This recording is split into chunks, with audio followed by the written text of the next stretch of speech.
As you recall, Raven was trapped in the crystal cave and prayed for help. She sat down in an area where the crystals were the most prevalent and closed her eyes and tried to calm her mind. Memories of standing in the wind came to her. She was holding the colorful medicine feathers high, and the people in her village were singing tones that made her feel like she was floating. Then she remembered the vision she had as a young girl, in which she was leading people with feathers in her hand. Could the feathers that gentle breeze gave me be the feathers in my vision, she wondered? Was that my destiny, to be with the people I'm with now, instead of with the sacred feathers? She then remembered how good it felt to be appreciated and honored by her new village. Gentle Breeze had become the nurturing mother she had never had, because her mother died when she was a baby. Even the guards appreciated her more in this new village. They had learned to respect her advice because she did not have to scheme and manipulate the way she did when Feather Trumpet was around. The energy of the crystals were allowing her to look at her life as an observer and see the motives behind all the decisions and actions she had made. She did not like observing the ruthlessness part of herself, such as when she drew blood from Kimayo's throat to get information about the sacred feathers. She could feel Kimayo's pain as though it were her own pain. Then she remembered the pain of despair she felt when the sacred feathers went up in flames. She suddenly realized that she had focused so hard on getting the sacred feathers that when they were gone, she had no reason left to live, or so she thought. "I missed a more important reason to live," she exclaimed. "The love from people who feel like family is far more fulfilling than obtaining an object." What you gave was what you received, she heard in her mind. She saw that whenever she gave anger, she experienced the result of that anger within herself. When she gave healing, she experienced the positive energy of healing within herself. What I gave is what I received, she realized. The air was getting thinner in the cave, and Raven was feeling drowsy. She wrapped herself in her blanket and curled up to get warm. Soon she fell asleep. What you give is what you receive, echoed in her mind.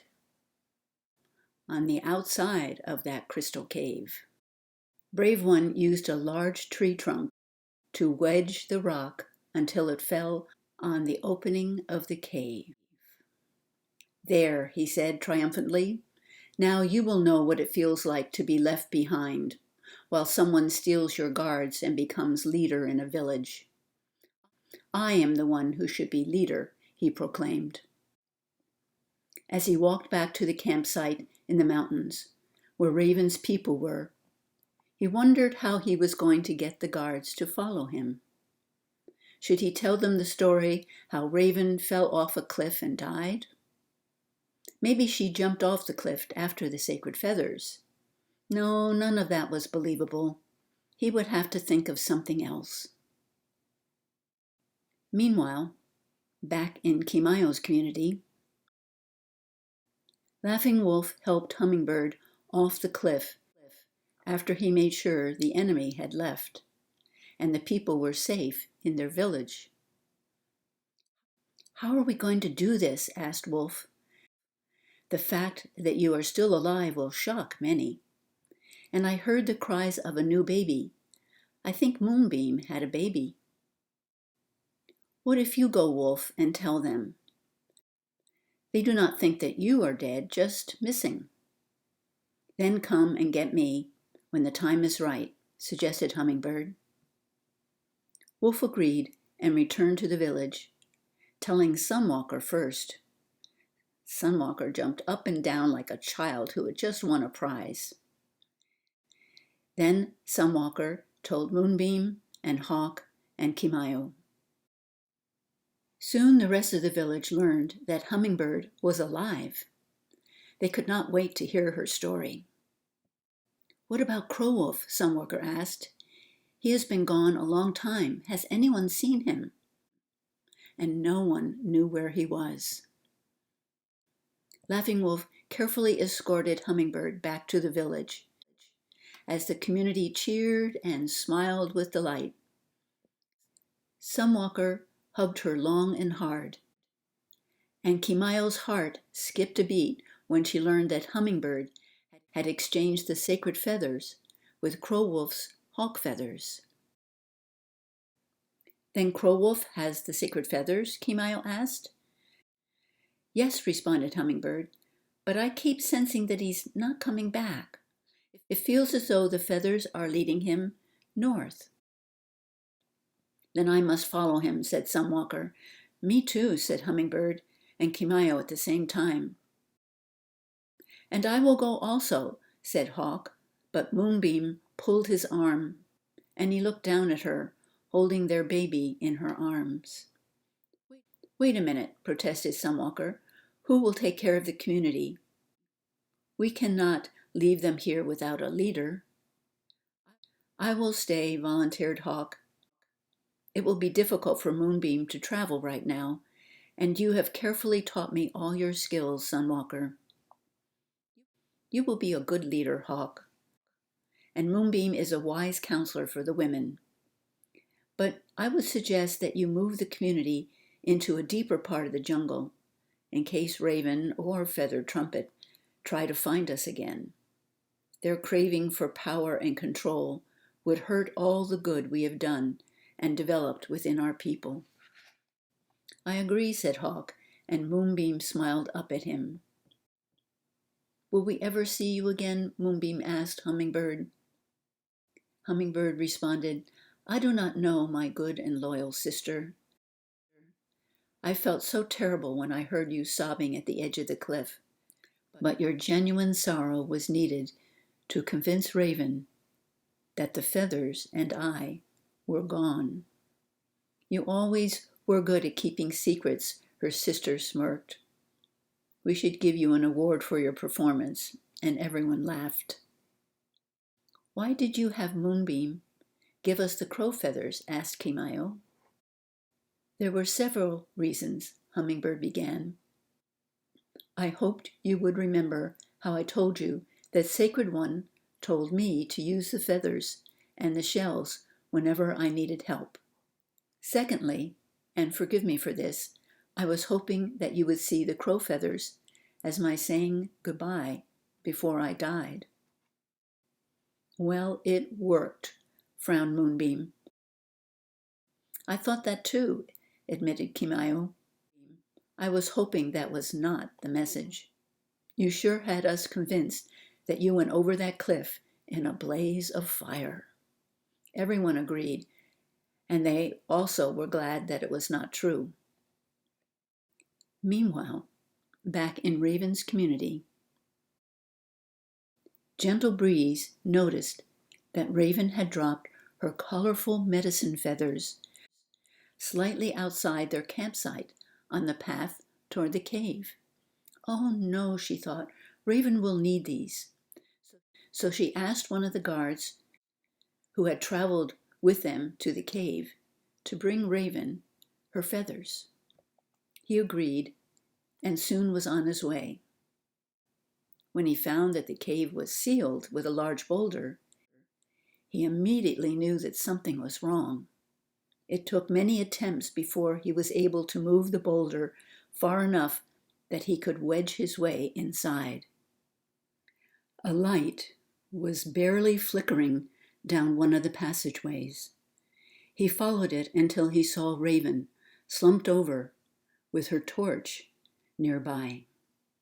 Immediately he carried her to the fresh air outside the cave.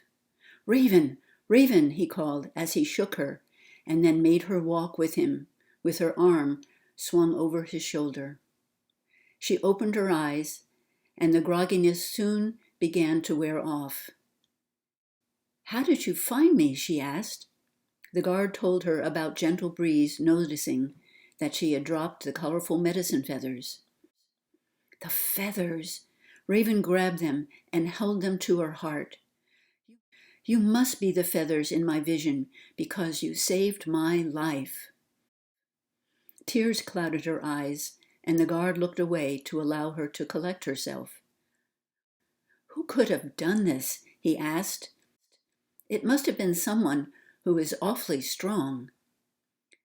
"Someone who wanted me dead," Raven reasoned, and remembered the anxious feelings of danger she was having right before she asked the community to go to the mountains. "No one in our village would have done this, Raven," the guard assured her. "We all respect you and prefer your considerate way of leading over Feathered. Do you think Feathered Trumpet is alive and somehow found us?" Raven had been wondering the same thing. "If so, our village is in danger. You know his ruthless way of punishing people and taking power. We need to get back there as fast as we can." With that, they both ran back to the campsite. Back at Raven's community, Feathered Trumpet had kidnapped 3 women. He took one at a time when no one was around to see him. He captured Gentle Breeze first because he had seen her with Raven and did not want this old woman to challenge his leadership. Then he took a wife of one of the guards and a daughter from another guard. 3 people to trade for power, he said to himself.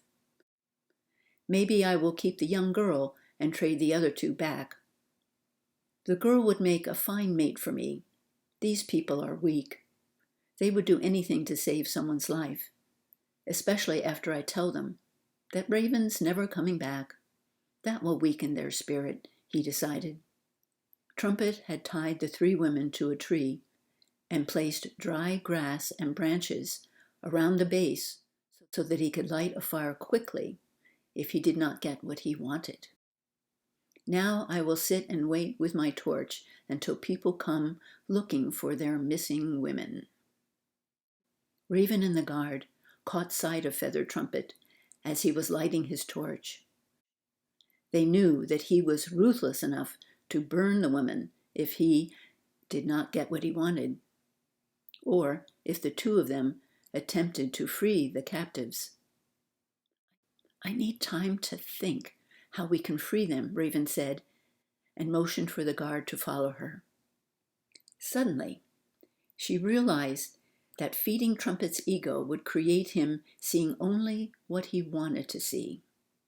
She found one of Gentle Breeze's friends and asked her to make a grouping of feathers that looked just like the colorful medicine feathers. She then had a guard dig a circular pit deep enough for him to sit in. Next, she laid some branches over the pit and covered the opening with a blanket. 3 women sat at the corners of the blanket with items to sew or work on. This would make the blanket appear as though it was on solid ground. At the 4th corner of the blanket, Raven piled a stack of twigs. The guard in the pit would be able to stick his hand up and start a fire in those twigs at just the right moment. Raven then gathered the people and told them how they needed to participate to make it believable. Finally, she was ready and sent one of the guards to give Feathered Trumpet a message. She instructed the guard to make sure Feathered Trumpet approached her area in a specific direction so that the pit where the other guard was hiding would be hidden behind a pile of twigs. The message to Trumpet was, "We are ready to exchange something more powerful than the sacred feathers for the 3 women. You will have to bring the women to Raven's campsite in order to see a demonstration of this power. Having these 2 objects will make you the most powerful person in this new land. Raven added that if he hesitates or says no, then tell him that these two objects were powerful enough to help me escape from the cave. Then tell him I'm willing to leave the village and let him be leader, but I must see the three women back with their families before I leave. Feather Trumpet did not like the idea of taking the three women away from the fire area he had prepared. However, when the messenger added that the objects help Raven escape from the cave, he was intrigued. Finally, when he heard that Raven would leave the village once she knew that the three women were back with their families, he decided to take a chance and listen to her proposal. After she leaves, he thought, I can take any woman I want, so I win no matter what. Trumpet carefully untied the women from the tree, but tied them to each other so they could barely walk. Then Raven's guard showed Trumpet the path he and the women needed to take. Trumpet had been watching the village for a long time and had counted the men and women in it. So when he made sure that all the village was in front of him and no one could ambush him from the rear, he moved the women close enough to listen to Raven's proposal. With a burning torch in one hand and his large knife in the other, Trumpet was ready to create as much destruction as necessary if he didn't get what he wanted. Raven held up the new colored medicine feathers with great reverence. These feathers are more powerful than the sacred feathers, and I will give you a demonstration, she began. She held up a large crystal stone in her other hand and waved the feathers over the stone, mouthing some words very softly. Now, she said, look at how the energy of the feathers create colors through the sacred stone. She held the crystal in such a way that the reflected light created a rainbow of colors on the white sand ground. Oh, said the village people, well rehearsed in what to do. Trumpet thought for a moment and then said, so how will colors on the ground make me the most powerful leader in this new land? Raven was waiting for just this moment. Because the stones now have the power to create fire, she shouted with great majesty and pointed the crystal toward the pile of twigs next to the pit, where the guard ignited them on fire. Ah, cried the people of the village, and the women on the blanket bowed up and down toward the fire, as though the Creator had started it. Then all the people bowed at Raven, chanting, Raven, Raven, Raven. Chills went up Feather Trumpet's arms at all this excitement and reverence he saw in the crowd.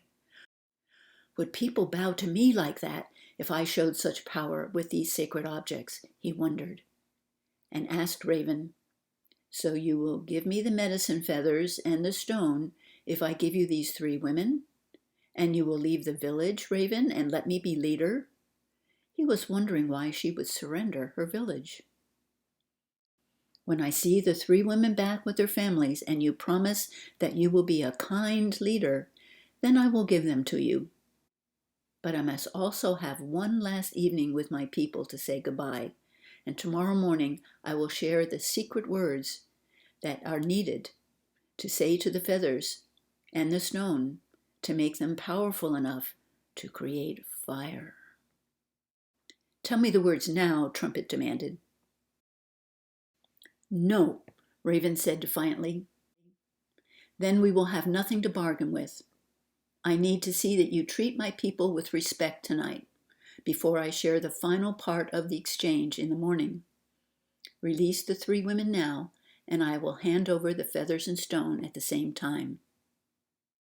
Trumpet eyed her suspiciously. We will do the exchange at the same time, he agreed. As he freed the women and they ran back to their loved ones, Raven handed him the feathers and stone. They seemed like just an ordinary stone and feathers to him. He tried waving the feathers over the stone and then pointing the stone at something to see if it would burn. "The secret words will make them come alive," repeated Raven as she watched his actions. Before Trumpet could protest any further, the people began bowing at Trumpet and chanting, "Great one! Great one! Great one!" Trumpet liked the sound of that. This would be his new name, he decided. "These people already see you as their leader since you possess the feathers and stone," commented Raven to boost his ego even further. Feather Trumpet never had this much attention in his old village. No wonder Raven has these people in the palm of her hand, he decided. She has these powerful feathers and stone to keep the people in line. I wonder if I point the stone at a person, if it would catch them on fire. The women then led him to an area with all sorts of food and drink. The guards saluted him with their drink and hugged their women. "Which one of these women will I choose?" thought Feather Trumpet as he eyed each one greedily. Some boys were playing behind Trumpet, so he could hear their words while he ate. One of them said, "I know where Raven got that sacred stone." And Trumpet strained to hear what they said. "There is a cave not far from here. I saw Raven go into it, and when she came out, she had that stone." The boy continued, "I bet there are other stones just like that in the cave. I'll take you guys to it in the morning." Trumpet wondered, a cave? Could it be that the cave where I trapped Raven was the secret place where she found the sacred stone? Could there be more there? Of course there are, he finally realized. That is why it's so easy to take over this village. Raven knows that she can go to the cave and get more stones. I'm going to have to find a way to seal that cave up again and take all the stones out of it for myself. Imagine how powerful I would be if I were the only one who had access to the stones. I could trade them for whatever I wanted. Trumpet did not realize that he was laughing out loud, and everyone was looking at him. "Oh, this drink is good," he explained. "I'll be right back." Casually, he got up from the feast, taking his sword and torch, and walked off toward the woods as though he were going to relieve himself. Then Trumpet crossed over the path which led to the cave. Perhaps the real reason why Raven wanted to extend an extra night is so that she could disappear with all the stones, and I would never have the words needed to bring power to my stone. I need to see what is in that cave, he decided, and was glad he had brought his torch. Raven and the 3 guards watched him leave. They were hoping that the boy's words would pique Trumpet's curiosity. As they began to follow Trumpet, the wind suddenly picked up. With each step, the wind got stronger and stronger. Black clouds began to swirl in the distance. "I think we need to go back and have our people bring things to the cave on the other side of the mountain," Raven yelled to her guards through the roaring wind. "Forget about Trumpet. If he keeps heading in that direction, he will head right into those dark, swirling clouds. Helping the people is more important right now." The guards agreed, and they turned back toward the campsite. The people were already packing their things and heading to the cave for cover. Trumpet pushed his way against the wind. Nothing was going to keep him from becoming the most powerful person in this land. "A sacred rock that creates fire and can even move large boulders," he gloated. "What else can it do?" he wondered.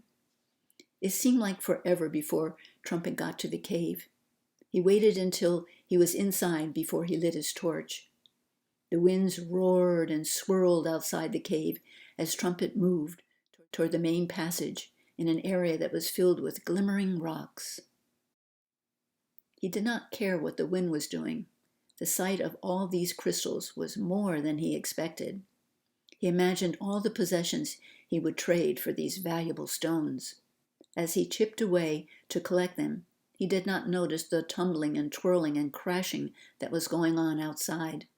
As the great wind ripped away the trees by their roots, the ground gave way above the entrance of the cave. Dirt, rocks, and branches began to pile up in front of the cave. Soon there was a mound of rubble so high at the cave entrance that it was totally sealed. Trumpet became weary after a while from all this work loosening the rocks. He yawned and rubbed his eyes. "Oh, perhaps I need a rest for a while and then continue," he decided, and fell asleep. As the air thinned in the cave, the torch went out.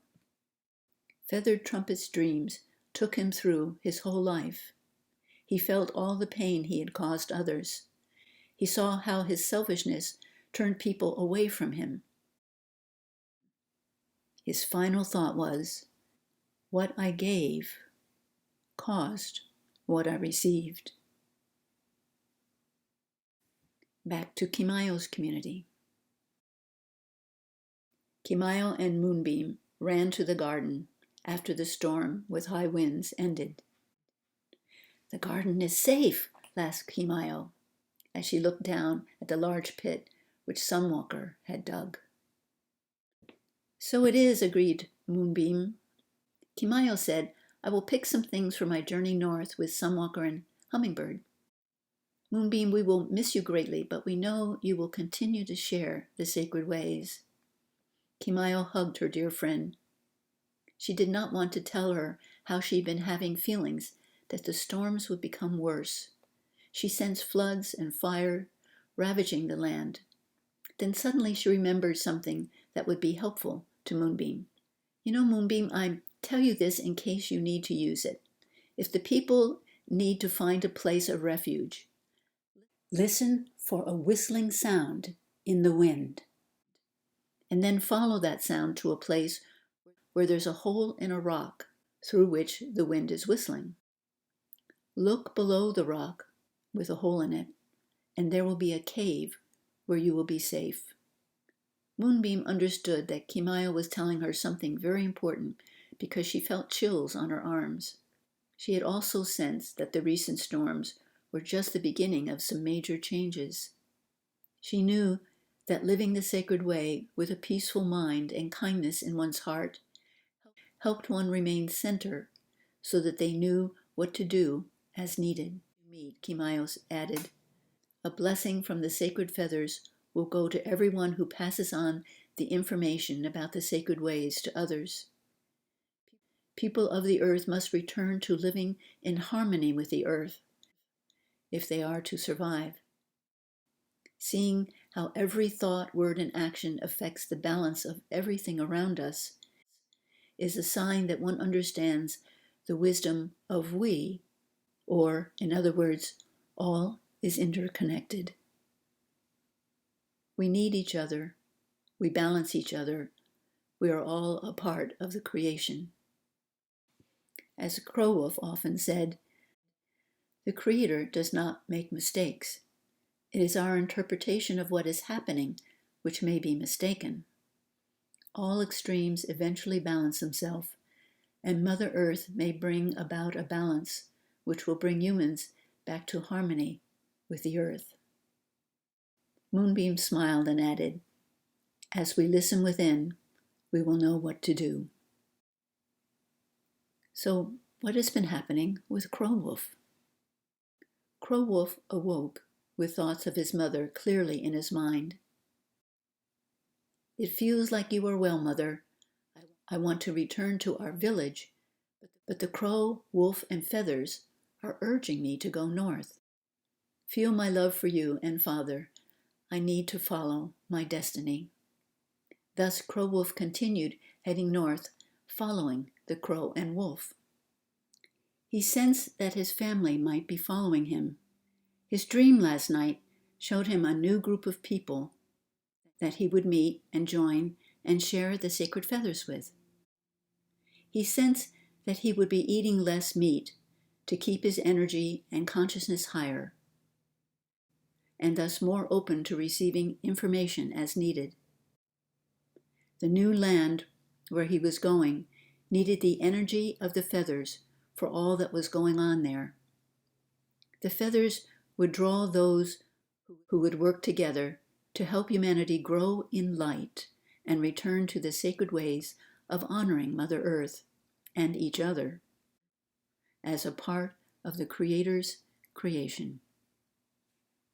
What you give is what you receive, he heard in his mind, and it felt as though the words were coming from the feathers. Crowwolf realized that whoever had come in contact with the sacred feathers experienced that lesson.